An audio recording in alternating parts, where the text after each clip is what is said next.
Hey everybody, welcome to the Johansson show. It's Kurt. Today I am joined by Victor Thunderbolt. Victor, thank you for coming on. Thank you so much for having me. Finally, I'm excited to talk. We've had this in the pipeline for ages, and then my daughter was born, then it was Christmas. So, I'm happy to finally sit down and talk about your career. That's awesome. Congratulations, by the way. Thank you.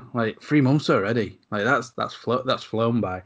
It's crazy, but we're here to speak about yourself, your body of work and some of the stuff that I've been finding, for the research, which we'll speak about. But first, why wrestling? I mean, I've always been like a physical kid, the kind of like wrestling, fighting kind of kid. I'm a pretty non-violent person, but I'm also very physical. So I'm at odds with that kind of stuff, which means okay, I loved whenever I saw pro wrestling as I grew up. It was like, this is amazing. But you can't find it. There's no way to learn how to be a pro wrestler. Yeah. So I started martial arts, and I did all the kinds traditional Japanese jiu-jitsu stuff, and then like Muay Thai and then MMA for years and years and years, right? I haven't competed. I'm just a regular schmo, but I have many years of martial arts. And then one day I walk past, I see this poster, and it's like, it's ridiculous, obviously, over the top characters, stuff like that. And I'm like, I started looking it up on my phone. And I was like, I gotta go. And I started pitching it to my friends. And nobody really, bit on it at first. And I was like, and then I saw another a little bit later, and I was like, okay, we're going. And then from the moment when I got close, we sat right next to the ring because it's a small venue, and at the time it was a smaller show and stuff like that. So we were right there, and you could from the moment everything started, my heart started pounding. This guy came out, this fat bearded guy, looks like a beefy huggable man, and he starts talking shit about somebody else who's been dodging him, and somebody comes out, whacks him with a chair, and then he beats them up with a double clothesline, and my heart started pounding. When I saw those guys come in and hit him with a chair, I was like, I gotta get up and I gotta help the man. He's being violently assaulted in front of my eyes, 2 meters in front of me. So it touched me, It really, really got to me, the whole feeling of the show. And then, so I loved it, of course. And then I went in on their webpage. It was like, okay, you want training? Mail us. I was like, oh, all right, I'll do it. And then I just got on the train, and then from there on, it's because I am a martial artist, but I'm not the kind who, I don't like injuring people. I hate the thought of having to injure someone to win a match or whatever. It's I don't like it. But I love beating people up. I love pressing, throwing somebody down, pressing myself on and locking them up and having them give up or whatever. I love it. I can't get enough of elbows to the rubbing elbows in the face and throws, and there's magic in wrestling, true magic. When you've seen a good wrestler make a throw, it's they're wizards, true wizards. So for me, wrestling is right in the middle, because I'm also a show off. I'm a playful, I love showing off to a crowd. I love the energy. I just get going, and I get so much energy from it. And then wrestling finds itself right where I want to be. I'm not supposed to hurt people. We gotta have more matches. You're not here to bust faces with knuckles and stuff. But we beat each other up so much. We just slap or wham, and there's so much beating, and that pumps the blood, like that wakes the spirit, and then we have like the show part where it's like you you get to you get to express something out of yourself and just push it to the limit. It's like, as you can see, I'm a pretty engaged type of person. I have the energy that Yeah. just gets into me, and when I let that loose, and when I start feeding off the crowd, I get so high, and I have so much fun. um, and that just, with the aesthetic of a beautiful, like, I use the German suplex, right? Yeah. It's one of my cornerstone moves, and the aesthetic of a beautiful bridge executed perfectly into, like a perfect pin is like, that's art, man. Well, it definitely is. I'm not saying I'm art, but it can, like, the best people that do it, they are so good at it, especially like Japanese women. They have it down. Oh yeah, definitely. Tell you what, who I do think does a good bridge on the German, Alicia Fox. She does a great bridge. She gets a lot of credit. She gets very high and up on her toes. But to be frank, I feel like what she does compromises her base. Like, she does not have much balance. Yeah. Compared to, if you would look at, have you seen the matches between, let's say, Aja Kong and what's her name? It's not Hokuto Akira. It's ooh, shit, I forgot the name. The woman who uses the Victory Star drop and the Japanese Ocean Cyclone Suplex. I'm not too sure. Okay, well, she is like a tiny little woman, like, I don't know, 60 kilos tops, and she grabs a huge fat Aja Kong and deadlifts perfect bridge, bang, right in there. And she's like, she goes into the bridge in perfect form, not the opponent jumping through. Yeah. She freaking nails the bridge, and then in perfect form with that fat woman, just boom. That is art, man. Like, a lot of Joshi pro wrestlers have those kind of bridges where you can see that it's not just beautiful. It is stable and strong, and that is where I love that mix. Not to hate on Alicia Fox, but like, it's I feel like it's very important with the the martial aspect as well. You mustn't forget. Nice. It's an interesting to hear like your take on it, and whenever I have watched like any of the Joshua wrestling, whether it's Seedling or Stardom or Ice Ribbon, I don't watch enough. There's just too much wrestling, to be honest. Like, it's difficult, but like Sendai Girls came over to the UK, and I had to go see that. Like, whenever Meiko was in the UK, I'd go see her, and it is everything they do is flawless. Like, it is so crisp and at ease, which is why it's annoying. Like, have you seen Jim Cornette's comments about Macchiato and stuff like that? And it's just like, how can you say that isn't wrestling? It's I want to say what Cornette is doing. It's a gimmick. Like, Cornette is hating on everything that the woman's name is Manami Toyota, by the way. Yeah. That's she was a star back in the 90s. Great wrestler. Anyway, he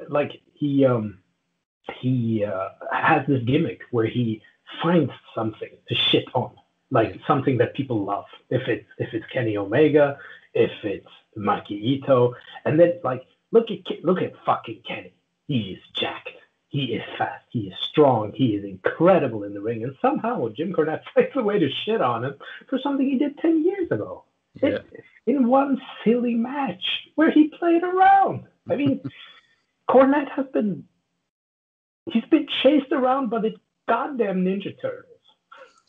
Literally. And somehow he finds a way to shit on on Kenny, who is clearly a world-class athlete. And, so it's just a gimmick.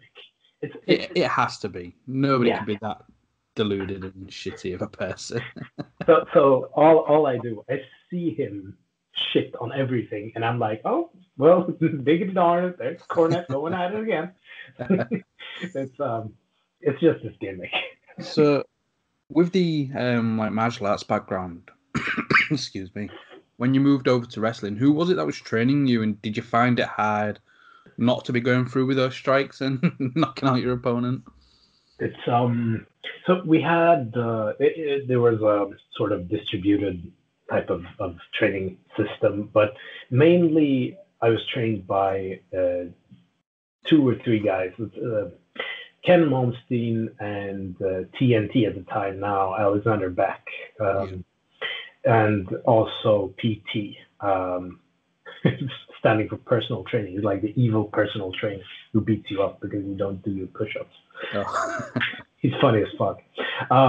Anyway, those guys were my initial trainers, and then we had like guest trainers come over, and then I started doing various like I'd go and train with Mike Quackenbush in England, and when they were over for some tour in Wolverhampton, and I'd train with Tatanka on the Isle of Jersey and stuff like that. So I'd go places just to find these trainers. Or I've been trained by guys like Valentine. You've seen him, right? He's amazing.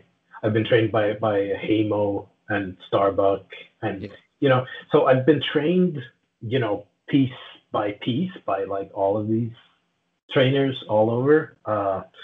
But when I started, I guess, I mean, you don't.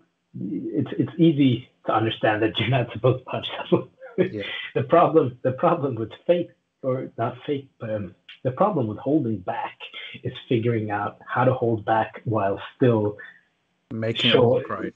Yeah, exactly. And then there's like the edge between like, okay, if I strike with this area, the person gets hurt. But if I strike with this area, it looks great. And then it's like, you gotta figure out like the right angles and everything. For me, the big change was when I realized that I'm not doing an MMA punch or a boxing punch. I'm doing a wrestling punch. And then when I realized this is another technique, a whole another technique, then I could start cultivating special techniques like underhanded, like cane style punches and stuff like that are like, when you realize that they are fundamentally different, then you can make them into what they're supposed to be. Stuff like that. Who'd win in a shoot, you or Ali Sink? Who? Who would win in a shoot fight then, you or Ali Sink? Oh, well, I am about 90 kilos. She's about 60 kilos. So I think she would have a very, very difficult time getting around me. It's weight classes unfortunately matter a lot. Have you wrestled, Alice? Oh yeah, in training only. Never in a match. Yeah. No, I've contributed to her training since I've been there longer. So you know how it works in these small indie feds. Like we pass the baton essentially. So I've been helping her out. Since we're both shoot-y, we've been working on stuff like how to make knees look good, like and when you see something like, do you know the Meteor on knee strike, when you like jump the double knee and land like straight across the face? Like we've been trying. I saw that and I was like, this is perfect for you. And then we started like practicing how to get the Meteor like combos and stuff for it, stuff like that. So I mean, we have I think we share aesthetics and ideas.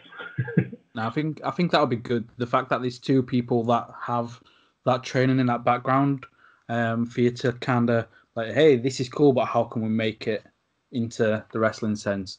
Who was it that you saw the Meteor from? Like, I think Shima does it amazing.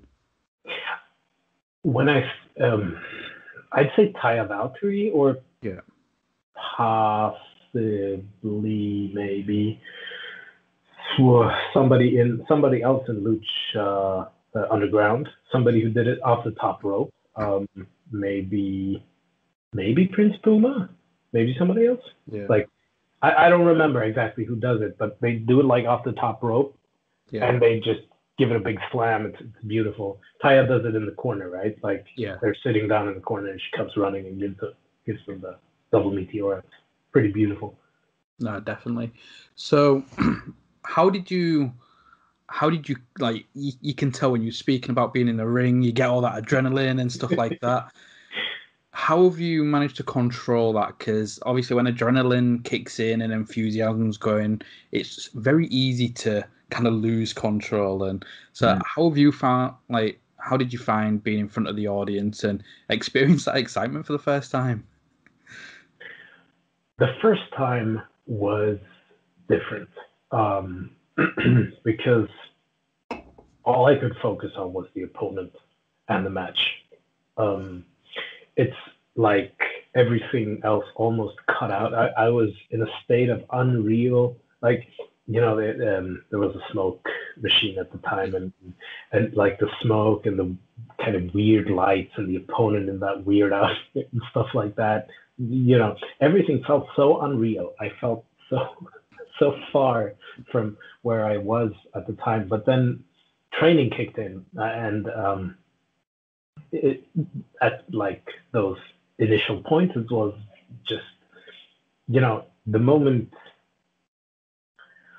like the structure was laid out, so it was kind of easy to follow. But from that point on, a few steps ahead, when I was like, okay, I'm starting to get a hang of this.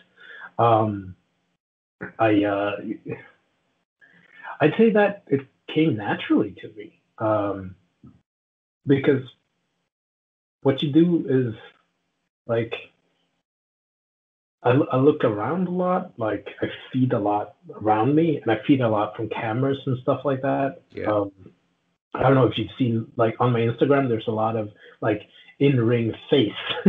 That's because I almost always lean in towards the camera whenever I see it. And that kind of stuff is like, of course, I've worked on it tremendously, because I could notice that I never got the shots I wanted. Like, why didn't the cameraman catch me here? So I started looking for the cameraman, so I could after the match, so I could get like these long reels of, that's a good picture, that's a good picture, that's a good picture. So stuff like that. But I don't know, the adrenaline. I never quite felt overwhelmed by the adrenaline. It's what is overwhelming more like is keeping everything together, because you're getting hit in the face, you're falling out of the ring, and then there's some guy coming to land on you, and you don't even know where the frick they are, and it's like, oh shit, I fell on somebody, and their beer spills, and it's like, oh, everything's going on at once. So like, sometimes you just like, holy shit, I just got to keep it up, Who was it that you facing in your debut match? Was it with Stockholm? Yes. So the Thunderbolt debut match was against, let's see, what's his name? Adrian Storm. He's a Norwegian ex-champion. He's a cruiserweight kind of.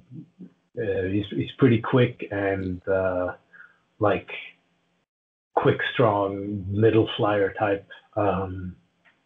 He's very impressive. It was a great debut. Yeah. So with, obviously, we'll get into Freedom shortly, but What are some of like your highlights of Stockholm? I know you're not wrestling there anymore, but when you try and look back at your earlier days with Stockholm, like what are some of your standout matches or some of your favorite crowd moments? I had there's a lot of tough memories back there because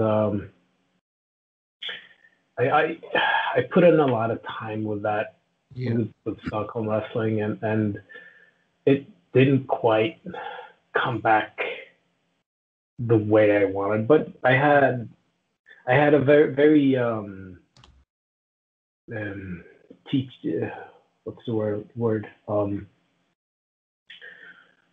a match that helped me develop against Steinbolt from Gothenburg, which was very good. He is quite formulaic in his style of wrestling, which is it's an important lesson for anyone that, like, when you face somebody who is set in their ways and they have their own style, it is important to listen to them, but it's also important to enforce your way of wrestling, because a wrestling match is a clash of styles, and you can't have the other person's style take over your style because they have their sense of what is going on. So I think that was a very good lesson for me to wrestle against him. Of course, it's still a complicated type of situation. I also had I still have a bit of a grudge with Beck, my old trainer. He used to be a real sweet guy, then he started kicking people in the dick. It's really, he's the ball mangler. He genuinely just walks around kicking people in the dick. No, the bell rings, then he kicks people in the dick. I mean, so I still have an unplucked goose with that guy, and it's way back now. I sort of left the company before I could give him back for smashed eggs or whatever you want to call it. Oh, it makes me cringe. Like we used, like, I know when I was younger, there was always the kids where they'd walk around and just try and hit the mate there and stuff like that. And I always remember the first person that did it to me, literally, I went and then grabbed him and was like, it's a joke, it's a joke. I was like, anytime you hit me there, it's not a joke. I was like, do not do it again. Like, no, I'd rather not. But it's the stuff with like Steinbolt and making sure you it's important to be true to yourself, because if you're always going against maybe some more seasoned wrestlers and you're always just adjusting to their style, then it's going to be confusing for the fans, it's going to be confusing for the promoters and potential bookers, like, because it'll be like, well, who is Victor Thunderbolt? Because he worked this person and he just worked their style, and he worked this person, and it's good to be able to work all these different styles, but who are they getting if they put you in charge of a match? Exactly. And it's, so on that note, what are they getting if they put you in charge of the match? What can they expect? I'd say they get Mr. Power Up. It's basically me going full on power up. It's basically the whole. It is what the Thunderbolt is centered around, because powering up is wrestling, right? Wrestling, the way I wrestle, is about powering up. So I want the people to be with me when I start to power up. It's basically my Hulk up moment, and then it's a chant as well, because I start doing it like all I need is like a few seconds to tell the crowd that all I want you to do is power up, power up, power up, and then I just go nuts. And so from there, it's like I'd say I'm a high energy type of guy, like fun, high energy, a little bit playful, and And then when push comes to shove, I drop people on their heads. in a safe way. Of course. In a proper and like on the upper shoulders, of course, not on the top of the head.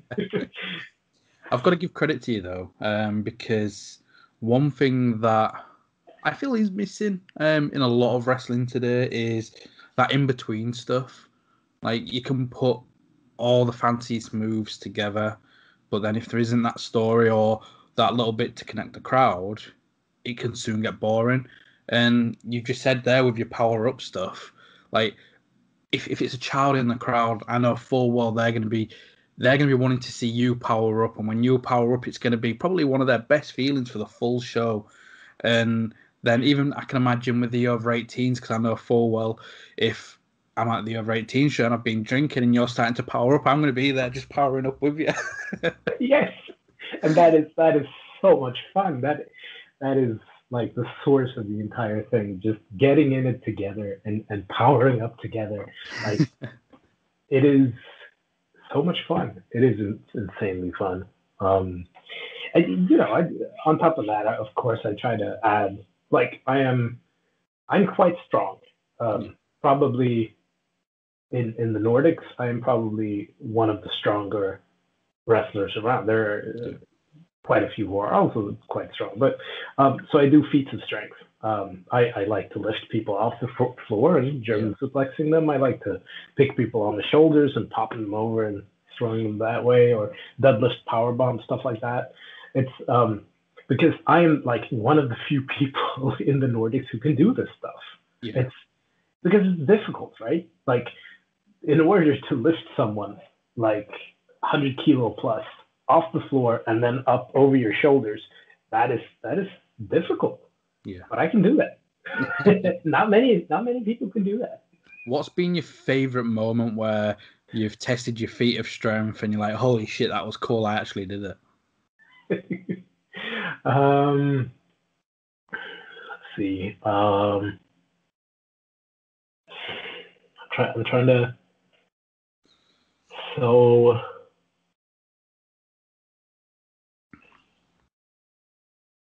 I'm trying to think of a good example. Like lately, I've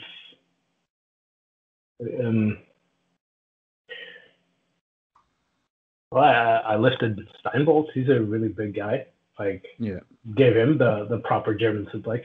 He was like, you're not going to be able to do that. And then I did it. So, I mean, stuff like that, I guess. Is there anybody you've not got in there with, especially through the Nordic countries, and where like he's a big guy? I wonder if I could do it to him. Is there anybody that you've not, but you're like, I want a German suplex you? I want a German suplex Harley Rage. That's who I had in mind. As soon as I was saying that, I was like, I wonder if he'll say Harley. Like, he's a big boy. He is adamant that I will not be able to lift him. And I am 100% certain that I can. And because, like, I deadlift 225 kilos. Yeah. And, I mean, I have zero issues with lifting. Even if he's 140 kilos, I can lift him up and toss him around. So, but yeah, it's like him and me, we don't really see eye to eye. So if we get a chance in the ring, I'd love to give him the old Thunderplex. I'll tell you that. Well, whilst we're with like the Swedish wrestling side of things, then tell us about Freedom Pro Wrestling, because that's something that you're heavily involved with, isn't it? Oh yeah, certainly. So Freedom Pro Wrestling is basically a little bit of a, I mean, right now Corona times, of course, but it's a sort of grassroots type of wrestling organization where everyone involved is it's a non-profit organization basically that everyone together sort of, I mean, it's an elected democratic system with organizations in Sweden, so you can set one up and you can have like accounts and stuff like that. Everything is ready for you to do it properly. And so the point of it is that Stockholm Wrestling has ownership. There's an owner, and that results, of course, in clashes of opinions, and in the end, there's one person who has that right because of ownership. And Freedom Pro Wrestling is, hence the name, a sort of different direction from that. The idea is to have more of a place to play and grow and invite people express yourselves. Yeah, and so Freedom Pro Wrestling was born. Who is it amongst yourselves that kind of running the ship then?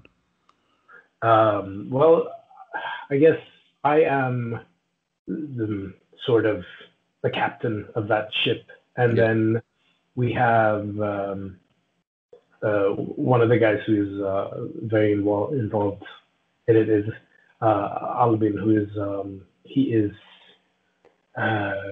Frank Rattle.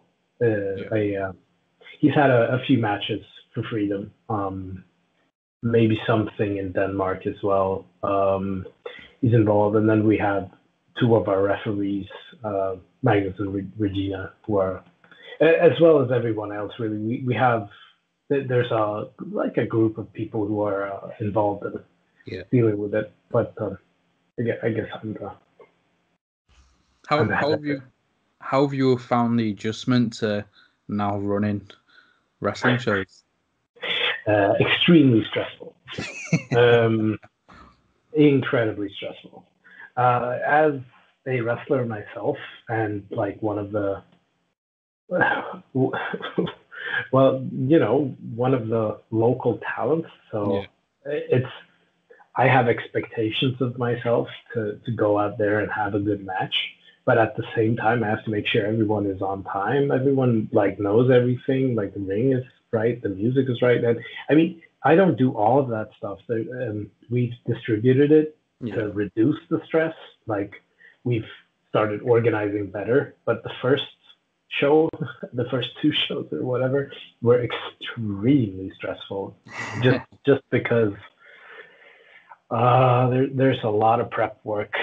Just a ton, and then it's on the day you got to plan for what's gonna go, whose music is gonna hit when, and is everybody in the know of what is going to go on? Because if even if it's a work, it becomes a shoot if nobody knows what the heck is going on, if you know what I mean. So there's a lot of coordination going on there. And I mean, there's also the challenge of we don't have that many wrestlers. We're limited. But so I have to wrestle on the shows because we need that. And yet I desperately do not want this to become you're going to Jeff Jarrett yourself and become champion 10 times. Exactly. that is what I'm desperately trying to avoid. And I mean, I understand why it happens, because when you, as a booker, as a promoter, you have only so many people you can rely on. And then when people retire, get injured, or something or other, move away, you suddenly can't rely on them anymore. And then that circle just shrinks and shrinks, and suddenly it's just you in that box. And I'm trying my best not to let that happen. And because it would feel so stupid. Yeah. What can people expect, especially fans, if they was to come watch Freedom then? Well, I'd say a lot of fun, a lot of different wrestling. Like we try to make sure we have like a bit of comedy, a bit of hard hitting, a bit of like classical type of wrestling, maybe some hardcore, not like really hardcore stuff, but like at least a table or two or something like that. Just to get the juxtaposition of like, holy shit, that guy came in and hit the other one with a broom or with a mop. Yeah. Like he mopped him in the face, and then like in the next match, somebody goes through a table and the table just flies apart. So you get like, okay, like there's different characters, there's different styles of wrestling. So it's like a lot of different stuff. And then of course people from other parts of the Nordics. So it's not just the people you've seen in Stockholm before, but like, okay, now they fight people from Denmark, people from Finland, and so on. Yeah, no, definitely. And like having a look at this, like the Scandinavian series, and kind of like, well, just Nordic wrestling as a whole, obviously, with Finland being not part of Scandinavia, but it still feels like that. And with that being said, I know you've gone to Denmark, you've gone to Finland. What was your experiences like working for Copenhagen Championship Wrestling and Bodyslam in Denmark? So Copenhagen is CCW, then Copenhagen Championship Wrestling, is a very it's a weird and fun place. Lot of unique characters, and like it's a bit chaotic in a way. But there's an order to the chaos, certainly, but certainly chaotic as well, and that is, it is fun because it's a free range type of situation. Like everybody's doing their thing, and some people, like some of the wrestlers, I know that at least one of the wrestlers has been homeless, I think. So it's like, okay, dude, there's a homeless wrestler here, and that is like, I mean, Copenhagen is different. So like the culture is a little bit different from Stockholm, Sweden, where things are maybe a lot more boxed in. Things are a little bit more free there. People get mad, like crazy drunk in the audience, and like after the shows too, and stuff like that. So it's a crazy fun type of situation. And then Bodyslam, like I wrestled for Bodyslam in Copenhagen, but like on a one-time show, and that was a lot more stable, less chaotic. Yes, exactly. Like, okay, here's the structure. Here's how we're gonna do it. Like they clearly had like this their structure, and that's, but it's fun. They're fun too. They have a lot of nice, like, cool wrestlers.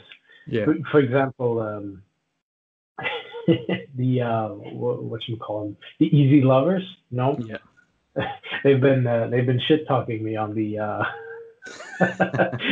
on the Twitters, and now I just got to come down there and beat the shit out of them. Props to those guys. Like, those three have done some great things. Yeah, for sure. Like, yeah, they've done class. What are you hoping to wrestle more in Denmark? Oh yes, I'd love to. I'd love to wrestle more for Bodyslam. Yeah. I've wrestled for what do you call it? The Danish Pro Wrestling. DP, DPW as well, but only as they had this camp thing going. They're very local in a small town there in the Runners. At the time, I was Sunshine Peaks, just for the day. I would come in and praise the sun and stuff like that. It was very fun. My finisher was the sunset flip, of course. No, but and that's its own place too, because like the Danish are like in runners, they're very like they know their audience so well because it is sort of like the local people that come like every show, and then they have the people have their chants, and it's very local, like in a beautiful way. So it's different there too. Yeah. So, but I wanna wrestle more in Denmark, certainly all over. What about Finland then? Because I know with Fight Club Finland, was it 2018 you was voted the best like foreign wrestler? Was 2018? Maybe 18 or 19. I don't actually know. Remember. Like I'll have to look it up. But yeah, I was voted that, and that was awesome because like there have been some quite spectacular names like Björn Sam or Steinbolt and Sakamoto Kazama. So there's like guys with names, and then there's me on it too. How does that feel though to be put, and it's fan voted as well, so it's where the actual isn't as if it's just the promoters like he's done a good job, let's put him over. It's the fans that are actually taking to you. Oh yeah, it was a huge like just I love the Finnish fans. They are amazing, and they seem to appreciate me a lot. I have sort of a connection with the whole Finnish way of thinking and stuff. I don't know if you've seen. I did like literally my best promo ever. I was supposed to face this guy like an old timer, like a a really tough old man type of opponent, and so to prepare myself for Finland, I sat myself in a sauna with vodka, with the straws of it's what's it called? Whatever these freshly ripped pieces of wood, and then I would whip myself and eat Finnish licorice, and I'd say between every whip I'd go see and then I'd eat more licorice and drink vodka and see and I would just whip myself harder and harder until I freaking exploded with energy. And Pisu is fighting spirit. It's not exactly, but fighting spirit in Finnish. So I think that that helped me connect as like, okay, this guy understands what we appreciate as Finns. Yeah. So it's I get a lot of appreciation from the Finnish fans. I get great reactions. They're extremely good to me. Oh, brilliant! Like I've just heard like so much good stuff. Like I spoke to Regina Rosendahl and Remy. Eccentrico, I know he's here in the UK, but we spoke like early days of Finland. What was like some of your favourite moments being out in Finland? Oh, so many. Apart from whipping yourself drinking vodka. So a long while ago, we were at this show in outside of Finland, and there was like a Doug Williams seminar and stuff like that, and then there was a show, and so after everything was said and done, the sauna was on. I refereed a few matches, stuff like that, and then I could like sit with the guys and sit in the sauna afterwards before we packed everything up and hopped in the bus and went back, and just like having a sauna after a match, like after all the excitement of the ring and all that was incredible. That's just one thing, but really like the best parts of Finland is how welcoming the everyone in Finland is. Like, to me, like, I don't know if you've heard like the Finnish stereotype that Finns are very solitary and quiet. Okay. It's like a stereotype, but that is not true for FCF. Everyone is super warm and welcoming, and every time I come there, it's like a big old party. Like everyone is just so open and friendly and sweet, and like they have this their own amazing universe because they have people who've been doing it for 15 or more years, especially like Starbuck, for example, has been doing it for even longer when he's around for their shows. So like, and they have like the up and comers, people even like with just a year or something like that behind them. And so when you have a match, you get feedback on so many levels, like this was technically good or bad, or like you should have worked the story this way. And it's like there's so much knowledge and information, and at the same time, it's not like, oh, listen to me, you damn bastard. It's a welcoming and open crowd, and they have been so welcoming to me. So I mean, FCF is fantastic to work for, I'd say. Amazing. Like when you look back at your career so far, then what are those one or two matches where you're like, they're probably my favorite matches I've done in my career, wherever they've been? Oh, that is so hard because like every match I look back at, I think I done it bad. Like I wish I was better. I wish I was smarter about this and smarter about that. So it's like really hard to. Well, which one are you least critical towards? So I had this match in here in Sweden just before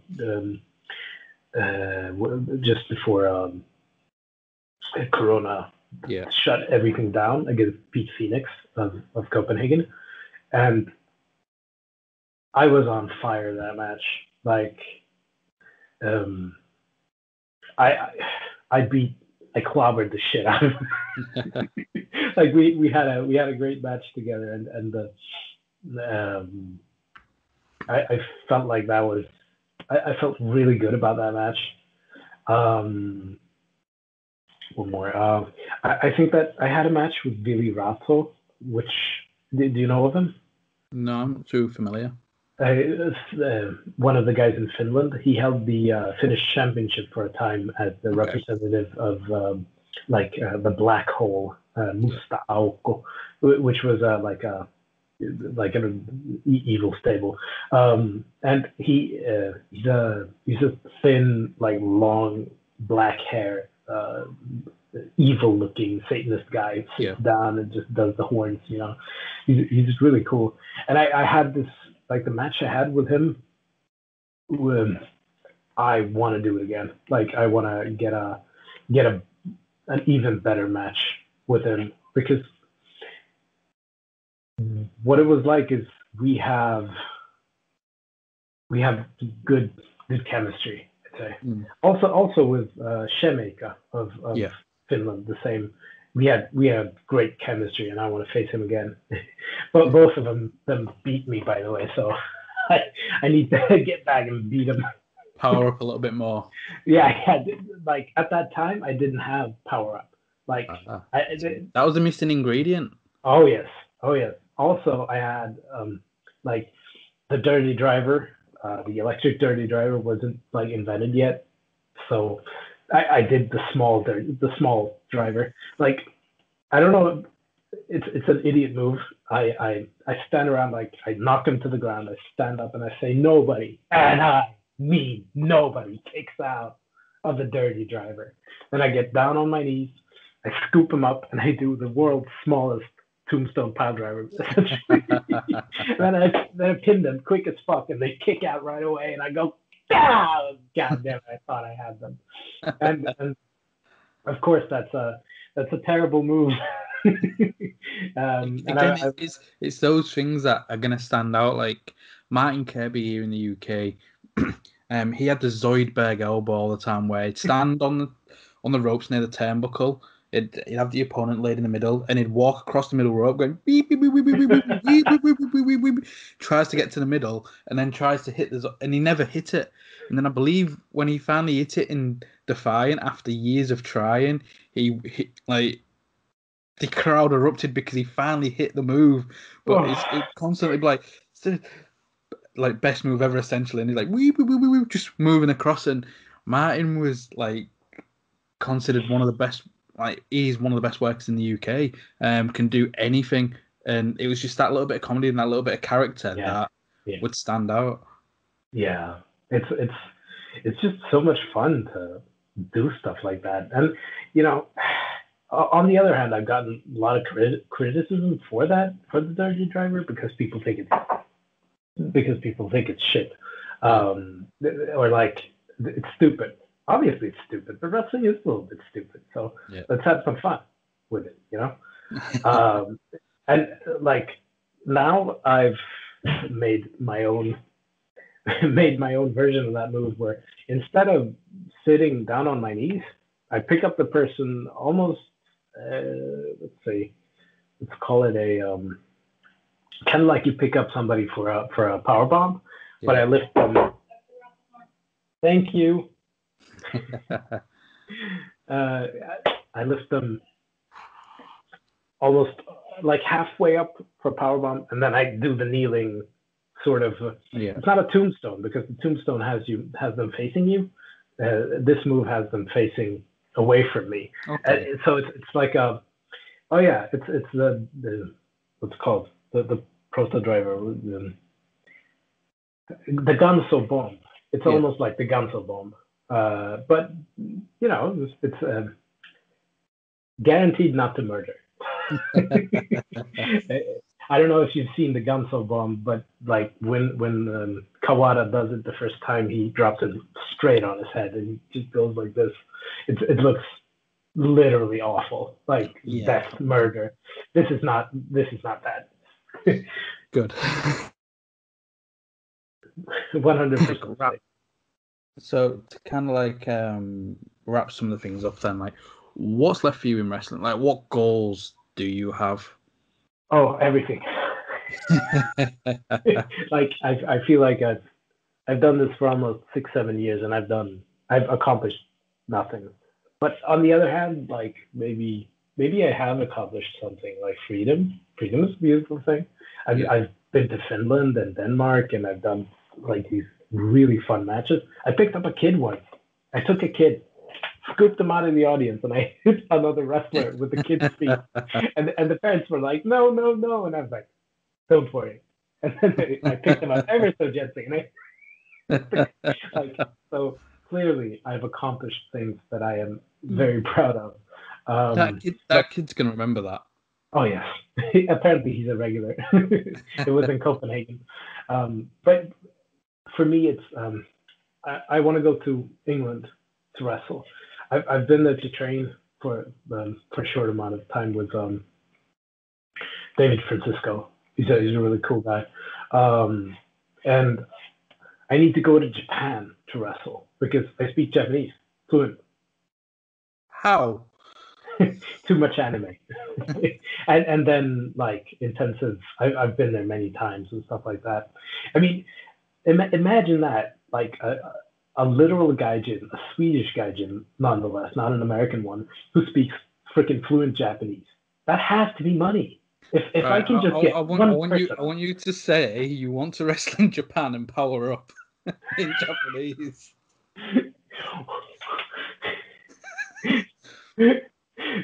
俺は日本でレスリングがやりたいのだ。それがパワーアップ、パワーアッ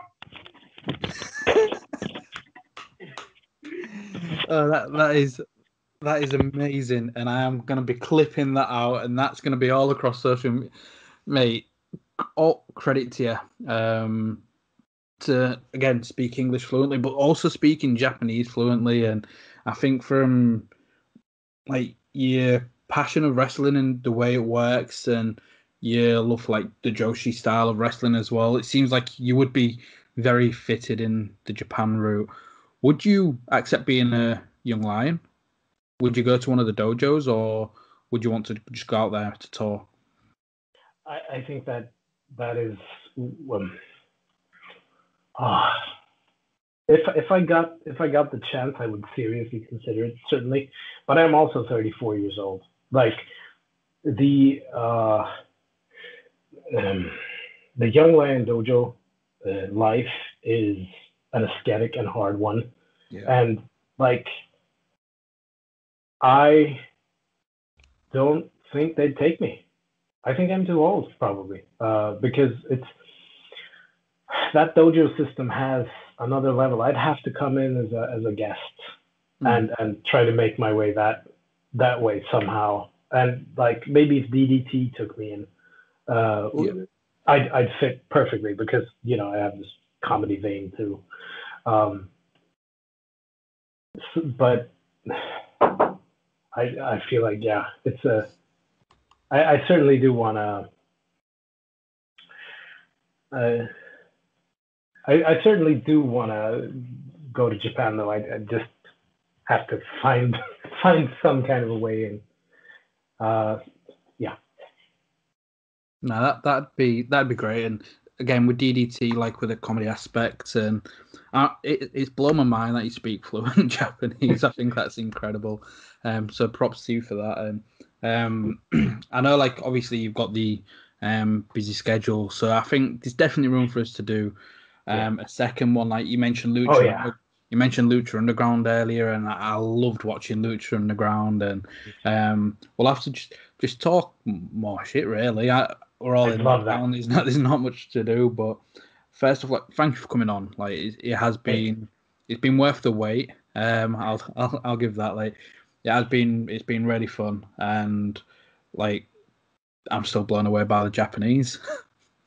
Thank you so much for having me, and I'd love to do this again. That would be so much fun. No, definitely. Where can people find you across social media then? They can find me on Instagram at Vigen_Thunderbolt V. Just look for Vigen, Vigden, and on Twitter as well. I think it's essentially the same. Vigen Thunderbolt V spelled shortened without ease. Right.